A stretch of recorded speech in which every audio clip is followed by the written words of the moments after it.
बोले मेरे को ले जाने से क्या होगा, मैं अगर तेरे को ले जाऊंगा दूसरे लोग ले जाएंगे, मेरे को जला के राख कर देंगे, राख को कोई बाहर डाल देंगे।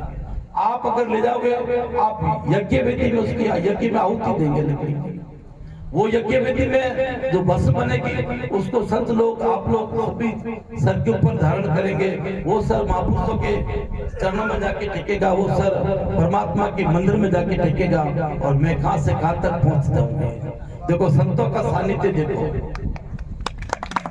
एक पलक का संग, ऐसा आप लोग संतों का सानिध्य कहते हैं। संतों के सब तीर्थ संत चरण की रचते पावन होए, सब तीर्थ संत चरण की। तो इतने संत विराजे हैं, इतनी आज तो ज्ञान की गंगा चल रही है। देखो कितनी बड़ी बात है, एक संतों का दर्शन इतना दुर्लभ है, तो इतने संत एक साथ विराजे हैं। आप लोग कितने भाग्यशाली हैं। और कितनी माताएं बहनें देखो कितनी खूब तल्लीन होकर के श्रद्धा से प्रेम से ऐसी पावन पावनी गंगा का आप लोग लाभ ले रहे हैं। ये कितनी बड़ी बात है। एक बार किसी राजा को मंत्री की जरूरत हो गई, तो साधारण नौकरी के लिए भी पूछताछ करते हैं, इंटरव्यू लेते हैं। तो राजा ने कहा भी मैं 2-4 सवाल पूछूंगा, तो सवाल में जो पास हो जाएगा उसको मंत्री पद के लिए रख लेंगे।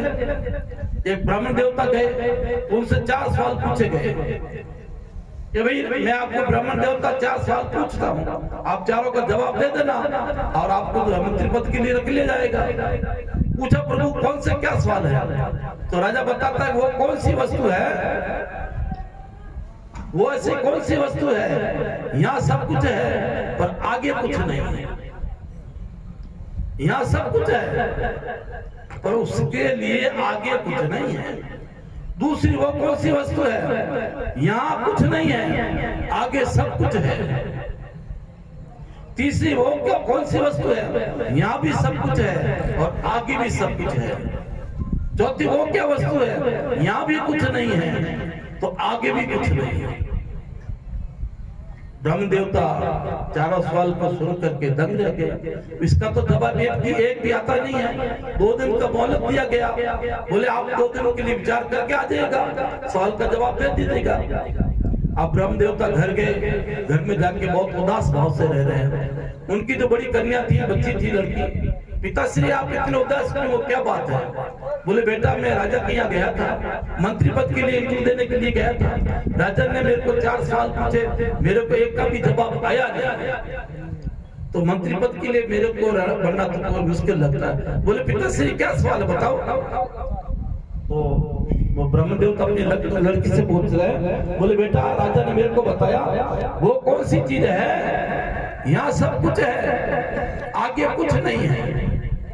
वो क्या वस्तु है, आगे कुछ नहीं यहाँ सब कुछ है, और यहाँ कुछ नहीं आगे सब कुछ है। और तीसरा यहाँ भी सब कुछ है आगे भी सब कुछ है। चौथा सवाल यहाँ भी कुछ नहीं है तो वहाँ भी कुछ नहीं है। बोले पिताजी आप घबराओ नहीं, इसका जवाब मैं दे दूंगा।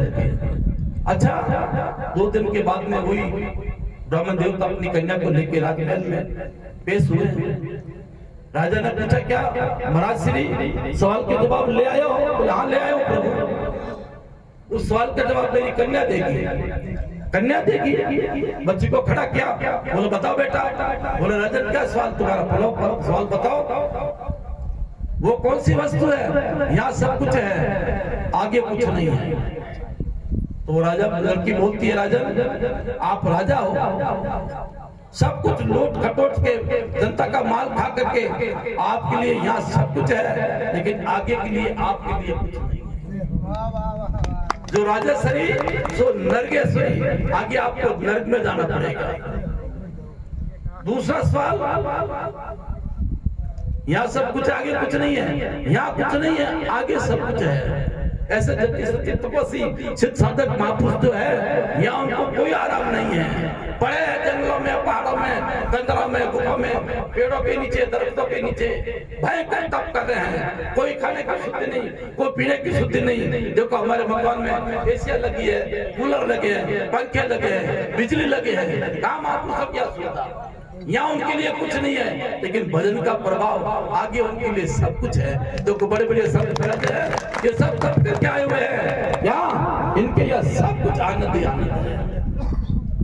यहाँ कुछ नहीं, तो तब सब किया साधना के समय में उन्होंने कोई सुख नहीं पाया, लेकिन भजन का प्रभाव सब कुछ है। सारे दुनिया 3 गांठ कोपिन में 7 गांठ कोपिन में लकड़ी में त्रिभंग ज्ञान अमल माता रहे, जिन्हें राव को रंग ऐसे ज्ञानामृत में ऐसे मद पिया में ऐसा पाक भाई, ऐसा निजानंद अपने आत्म तत्व को जान करके, अपने स्वरूप को जान करके, अपने ब्रह्मानंद की मस्ती में, अपने आत्म तत्व की मस्ती में आनंद से ढिलोरे ले रहे थे।